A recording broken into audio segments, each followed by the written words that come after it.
In DC Rebirth, The Flash is one of the best titles that they have going right now. Oh my God, dude, The Flash is so good. Flash Rebirth, Joshua Williamson, I love you, man. So Wally West meets Wally West is a one-shot. All right, this is just a one-off. And it's actually a really, really fun story. But not only that, this is really not a story that's just left. You know, it's not one of those stories that doesn't do anything, because we've seen those. We've seen one-shot stories in Marvel, DC, so on and so forth, Image, and so on. We've seen one-shot stories that don't do anything. They're just filler issues. Annuals are usually like that. Annuals are usually just filler issues. Sometimes they're part of a bigger story, but more often than not, they're just filler issues. With this one shot, it's not. It actually sets the stage for something amazing, which I know the Flash fans will love, and we will talk about it once we get to the end. But what we do here is we pick up with Central City on Halloween, and Iris West is being met with flowers. Now, of course, she's spending time with Wally West, the New 52 Wally West, and Barry Allen. But again, something to keep in mind here is that Iris West still does not know that the pre-New 52 Wally West is here. She's not aware of that. All she knows is that there's the New 52 Wally West and there's Barry Allen. That's going to become very important, especially once we get into the latter part of this comic,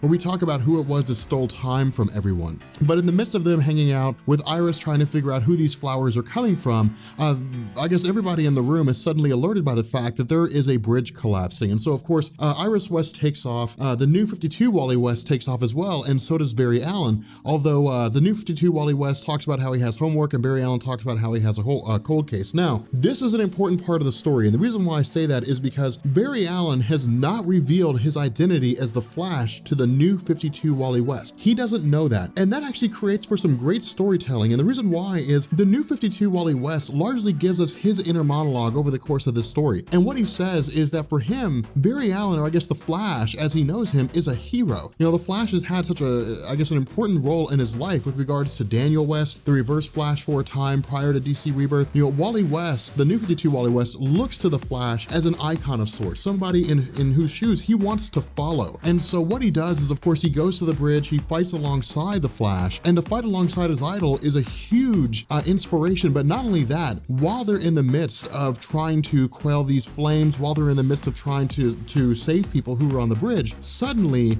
the pre-New 52 Wally West shows up. And this is the coolest thing.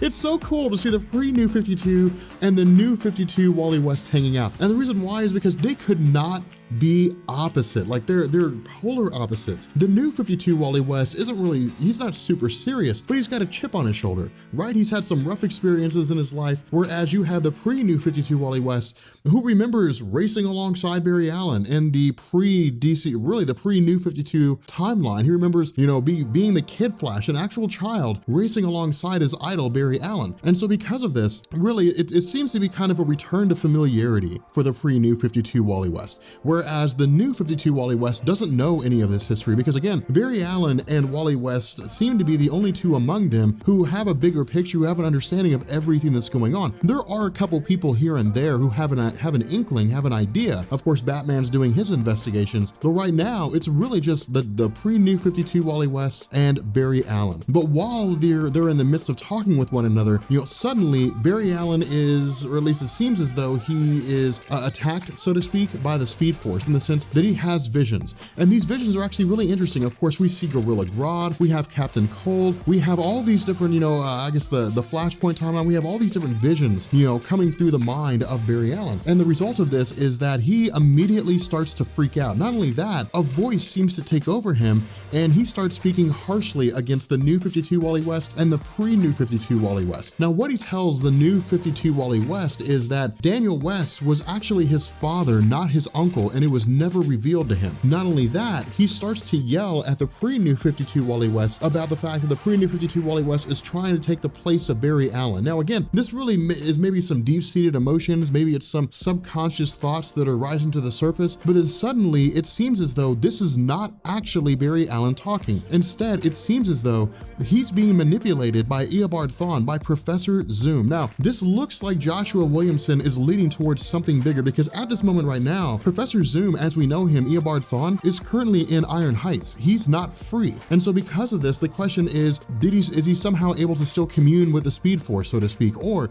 is this Eobard Thawne from a different timeline or a different reality? Is the Eobard Thawne right now in Iron Heights, is that version different from the one before the New 52? These are a lot of questions that are being asked right now, because we know with Flashpoint that Eobard Thawne was isolated from the future. He was removed, he was unchained, so he wasn't really anchored to the present, or at least it didn't seem like he was. So there's a lot of questions that are being asked right now, but at this moment, after these discussions and after Barry Allen is freaking out, he ultimately calms down and he comes to. Now again, for the pre-New 52 Wally West, he knows Barry Allen well enough to know that that wasn't him talking. But for the New 52 Wally West, he doesn't quite have this mindset yet. He's not able to relate to the Flash in that level because he doesn't even know he's Barry Allen. And so while he is shocked at the fact that Daniel West is his father, and while he does recognize that this wasn't really Barry Allen, or I guess the Flash speaking, it doesn't change the fact that he's still hurt by what it was that was said. And so what he does is basically just take off. He just runs out, and initially Barry Allen wants to catch him, but the pre-New 52 Wally West says, no, just let him run. Just let him do his thing. Let him come to his irritation on his own terms, which was really necessary here, because I think that for the New 52 Wally West, we know from his time in the New 52 line of comics that he's really a guy that just deals with things on his own. I wouldn't go as far as to say that he's a true loner, but there are a few times when he just doesn't like dealing with his problems with the help of other people. Instead, he's used to dealing with things on his own. And that's one of the reasons why this story is so good and why his inclusion in DC Rebirth is so good, because the New 52 Wally West is learning to be part of a team. He's learning that it's not just him. And so what happens is he immediately runs into his friend Chunk, who of course is at a costume party, and Chunk says, hey man, if you're having a hard time, there's this guy that you should go talk to. He's a really cool dude. He knows everything about comic books, the Golden Age stuff. You should go spend time with him. When we learn this person is, or at least it seems as though it's actually the pre-New 52 Wally West.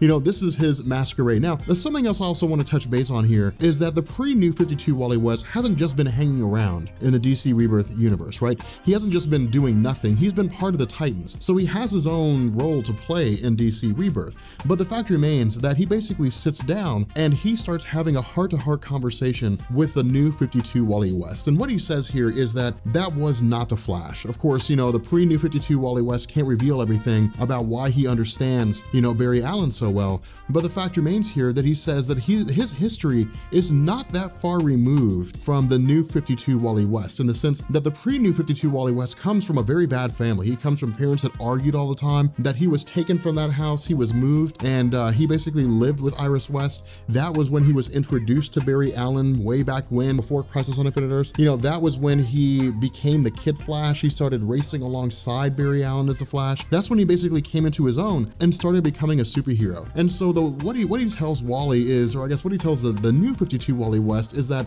in time, he's going to learn that there's a lot more to the Flash than meets the eye. That while the Flash can be intimidating to talk to because of the fact that he is such a strong hero, because of the fact that he has such a strong legacy in DC Comics, that at the end of the day, he's an excellent teacher and he's one of the best people to confide in. But in addition to this, he also gives the New 52 Wally West a little piece of advice. And what he says is that at some point in the future, the New 52 Wally West is going to challenge Barry Allen to a race. And when that happens, Barry Allen's going to let him win. Now, when I say Barry Allen, of course, I mean the Flash, because again, the New 52 Wally West doesn't know that Barry Allen is the Flash. I'm just saying that because I got tired of saying the Flash all the time. But the fact remains that he's going to challenge Barry Allen to a race, and when that happens, Barry Allen will let him win. Now, having said that, I want to see that comic. I want to read that comic where Barry Allen races against the New 52 Wally West, and I want to see how that happens. But this is also the pre-New 52 Wally West telling the New 52 version Wally West that he doesn't have to deal with things alone, that the time of him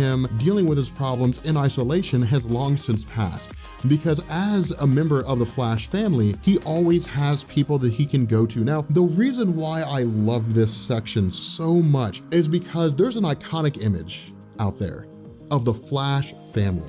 Max Mercury, Jay Garrick, Wally West, Barry Allen, so on and so forth. And they're all just running together. And to me, that image just symbolizes how awesome the Flash family is. It gives you a feeling of nostalgia, especially for you guys who were reading the Flash before the New 52. It gives you a feeling of this greatness of what the Flash family is, kind of a wholesome feeling in terms of the fact that they're all connected through the Speed Force, but they all have so many experiences. And because of that, the New 52 Wally West is now part of that family.